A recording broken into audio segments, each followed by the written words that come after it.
آج ہم ضمائر سیکھیں گے عربی کے۔ پچھلی ویڈیو میں میں نے بتایا تھا کہ ضمائر 3 قسم کے ہوتے ہیں، ایک متکلم بولنے والا، 2 مخاطب سننے والا، 3 غائب کے لیے۔ متکلم کے اندر 2 صیغے ہیں، جیسے انا جس کا مطلب ہے میں، نحنو ہم۔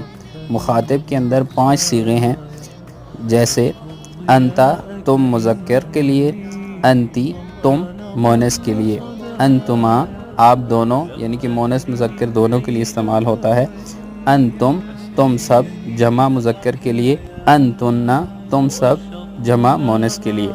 پھر غائب کے 5 صیغے ہیں، ہوا وہ مذکر کے لیے، ہیا وہ مونس کے لیے، ہما وہ دونوں، ہم وہ سب مذکر کے لیے، ہننا وہ سب مونس کے لیے۔ انشاءاللہ اگلی ویڈیو میں ہم مثال کے ساتھ ہر صیغے کو سمجھیں گے تاکہ سب کے لیے آسانی ہو۔ جزاک اللہ خیرہ۔